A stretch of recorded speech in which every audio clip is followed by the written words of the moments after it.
Good morning बच्चों, कैसे हैं आप सब लोग। चलिए होप सो आप अच्छे होंगे। तो मेरे बच्चों, मैं अगली वीडियो में कुछ क्वेश्चन आपके साथ डिस्कस करूंगा ISS पेपर 2 ईयर 2023। तो क्वेश्चन नंबर 39 से स्टार्ट करते हैं। इससे पहले के सारे क्वेश्चन मैं अपनी यूट्यूब चैनल पे डाल चुका हूँ, आप देख सकते हैं अच्छे से। चलिए क्या क्वेश्चन है मेरे बच्चों, पहले रीड करते हैं क्योंकि क्वेश्चन काफी लेंथी सा दिख रहा है मुझे। क्या कह रहा है, consider the following for the next two questions. Let x be a random variable whose probability mass function under h0 and h1 is given by this one। तो जो आपका रैंडम वेरिएबल है वो क्या वैल्यू ले रहा है, 0 1 2 3 4 5 वैल्यू ले रहा है। इनका जो प्रोबेबिलिटी बिहेवियर है, अंडर h0 ऐसे दिया हुआ है, अंडर h1 ऐसे दिया हुआ है। तो प्रोबेबिलिटी मास फंक्शन तो x का एक ही होना है, but under to different hypothesis जो वैल्यूज हैं प्रोबेबिलिटी मास फंक्शन की वो अलग अलग है। डजंट मैटर, अगर मुझे कहीं अंडर h0 ट्रू करना है तो पहले वाले को ले लेंगे मास फंक्शन, अंडर h1 अगर काम करना है तो दूसरे वाले को ले लेंगे, कोई घबराने की जरूरत नहीं है यहां पर। फिर क्या कहा है, test is conducted based on a single observation, मतलब एक ही सैंपल यूनिट है, मतलब सैंपल साइज जो है वो एक यूनिट का है, सिंगल ऑब्जर्वेशन पे वो काम कर रहा है।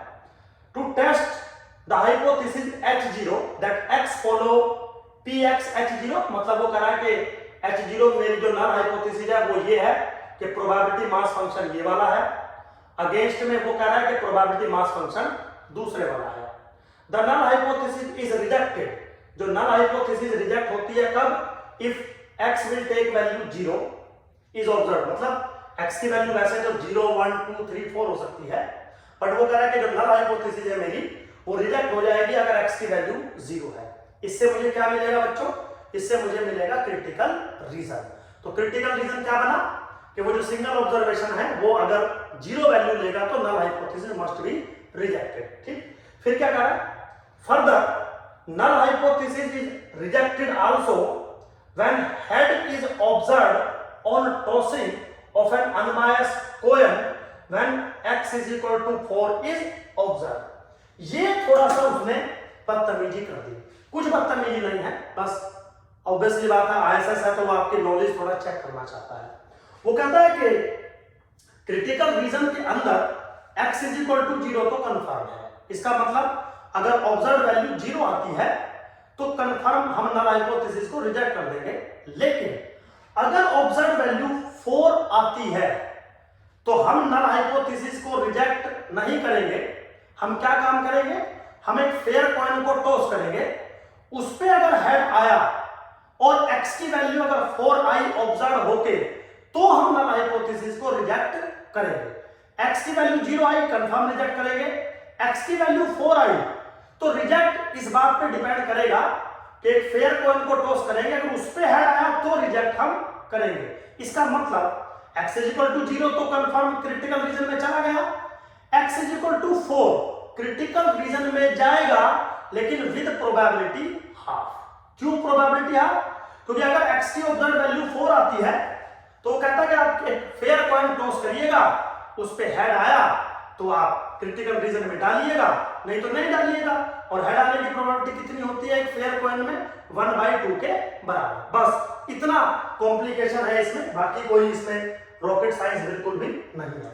होप सो मेरे बच्चों आपको क्वेश्चन जो है वो समझ में आ गया होगा। ठीक, चलिए कोई नहीं, फिर भी मैं एक बात लिख देता हूं, जो WC है क्रिटिकल रीजन है वो क्या है, 0 क्रिटिकल रीजन के अंदर है, यूनियन 4 विद प्रोबेबिलिटी 1/2। ये जस्ट मेरा लिखने का तरीका है बच्चों, तो आप समझ गए होंगे मैं कहना क्या चाहता हूं। ठीक है, अब उसने क्या पूछा है, क्वेश्चन पूछा है the size of the test आप मुझे बताइए, मतलब सिंपली अल्फा पूछा है। अल्फा क्या कहता है, probability that reject h0 when h0 is true.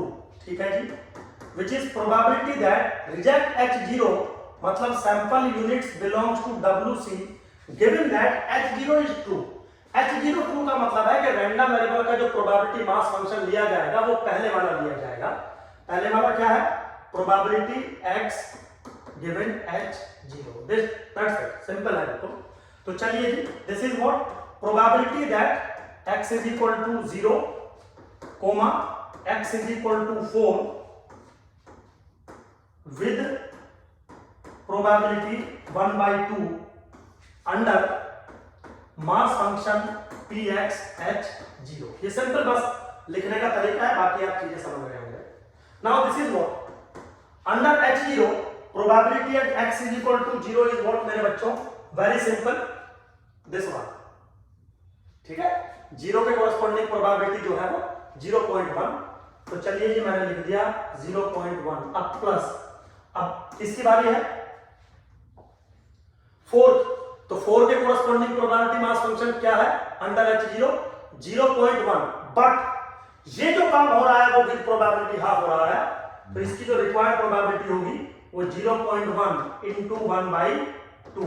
तो कितना आ गया 0.1 plus 0.05, now 0.15 is my alpha की वैल्यू। आंसर चेक करो, पहले वाला इज द करेक्ट ऑप्शन। समझ में आया होगा आपको, है ना।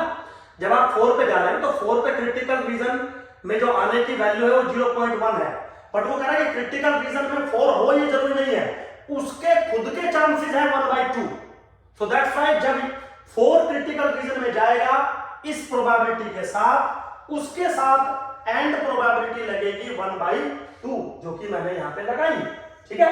तो वैल्यू मिली 0.15। So a option is correct option. आप एक बार आंसर की में चेक कर लीजिएगा जो भी आंसर बनता होगा। चलिए इसी इंफॉर्मेशन से रिलेटेड मेरे बच्चों एक क्वेश्चन और है अगला।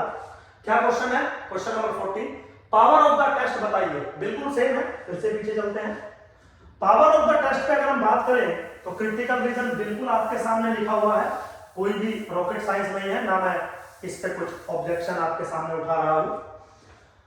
लेकिन पावर ऑफ द टेस्ट अगर पूछा जाए p θ1, this is what probability that reject h0 but कब, जब h1 इज ट्रू। बस इतना सा फर्क है मेरे बच्चों कि अब h1 ट्रू हो गया।